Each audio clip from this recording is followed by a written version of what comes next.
Do you all put my slides up? Okay. Well, there we go. All right. I'm actually going to take a little bit of a different slant.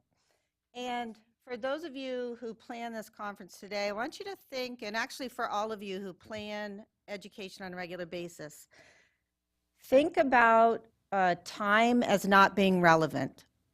So if you plan this conference today and time was completely irrelevant, how would you have assessed your learners?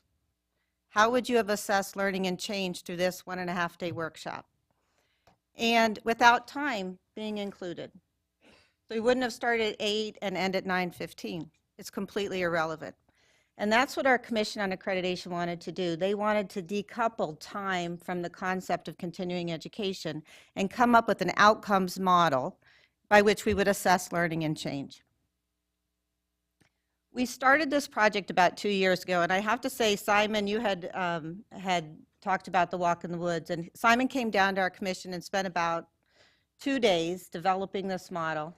And after we developed it, we put together operational guidelines, because people who provide CE have to figure out, like, how are they actually going to do this? And we developed those conceptual guidelines and then sent them to Don Moore, who sent back a very nice, lengthy, how do you take a conceptual model and translate it into practice? Then I took it to ACCME, to Murray Coppolo, and said, what do you think? And he said, you know, you haven't really engaged the learner as much as you need to, because this really is about learner-directed change. I said, okay, so we spent a little bit more time, and then Simon and I went down to Georgia, and I don't know if you remember this, Ron, and we sat at dinner, and we presented the whole thing, and we said, what do you think? And Ron said, you're done. You just need to pilot it. You just need to get out there and do it. Because at some point, we just had to get this out there and have people start to try. And so that's what we've done. And within ANCC, we have the accreditation program and we have certification. So we set standards for organizations that do continuing education, but we also set the renewal requirements for nurses that are certified, which gives us an opportunity to kind of pilot this in a low-risk situation. And all of our commissions, our boards and our commissions all agreed that whatever we tried in this new model, they would accept. Because if you're out there and awarding continuing education credit using a currency that's not recognized, there's no incentive for a nurse to participate. And so we have 5 organizations that are doing this, and I'm going to share the model and kind of the lessons learned that we've seen so far. So our current model within certification and accreditation and regulation is a time-based metric. That's the currency that we award CE. And that's not all bad. You know, there are positive things about a time-based metric. It's easily understood. You know when it starts, you know when it finishes. An hour is the same in the United States as it is in China, as it is in India. So there is some value. It's finite, it's equitable across professions, based in historic context, really in academia. But it also, as all of us are in the room know, time is really relatively meaningless. I don't necessarily know more after an hour than I did.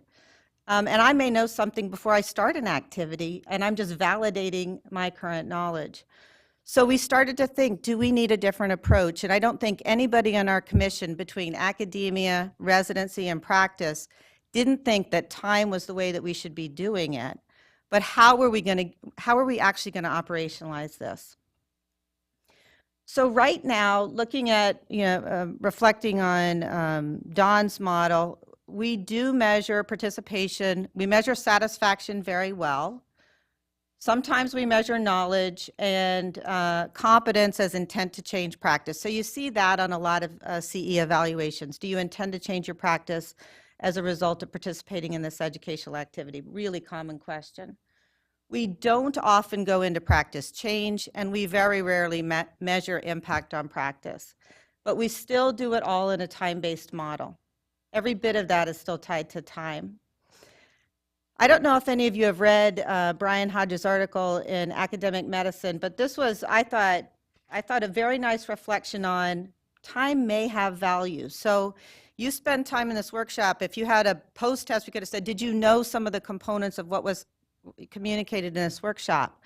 But also, is there value in just being steeped in the environment? Is learning, do you have more depth in learning? is learning retained longer, or knowledge retained longer, if you're actually steeped into the educational experience? And that was really Brian's conversation in this article. Is there value in the steeping within education?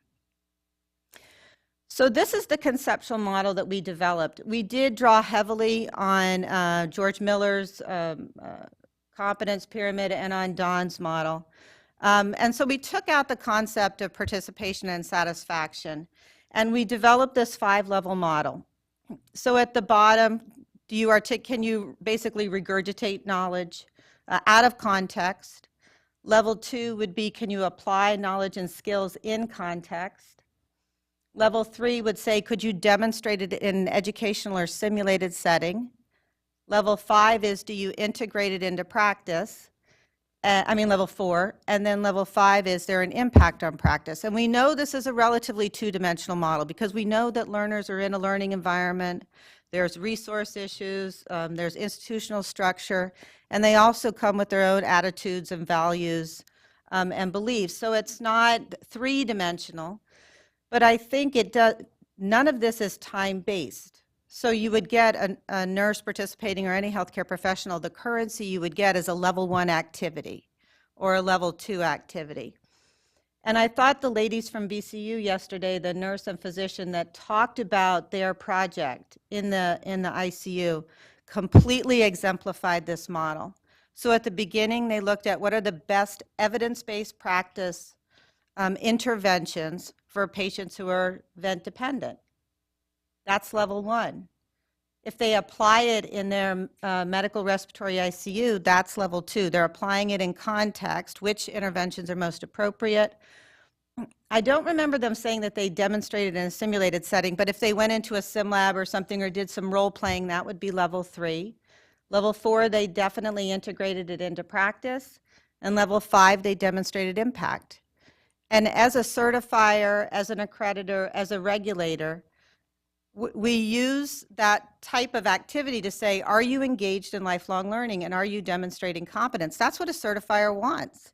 And if I had seen that kind of work, that's all I would have had to see to say, you know what, you fulfilled your certification requirements for the year or for your period of certification, as opposed to somebody who sat in front of a webinar and answered 5 questions at the end. So in closing, here's our pilot organizations that are trying this.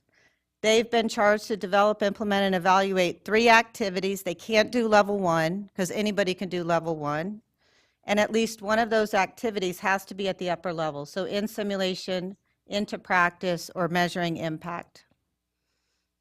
These are 2 examples of organizations, the work that they're currently doing. So Dartmouth-Hitchcock is looking at developing residency programs for nurses, and they've identified outcomes at level 1, 4, and 5. So this does not have to be sequential. You can skip a level depending on what you want to do, or you can only measure 1 level and award that type of credit. And then on-course learning is a pure web-based organization. And so they're looking at developing preceptor skills for specialty practice, and they're going to have to partner with an organization in a healthcare setting in order to try and measure impact. But they have a very thought-out plan. So lessons learned. There are CE organizations that are capable of doing this, and there are organizations that this is a huge stretch to not use time as a metric. There are learners who embrace this, and there are learners who want to sit back and say, just give me the post-test. I don't want to be engaged in this kind of work. So for these organizations that have started this is the lessons that they've learned so far.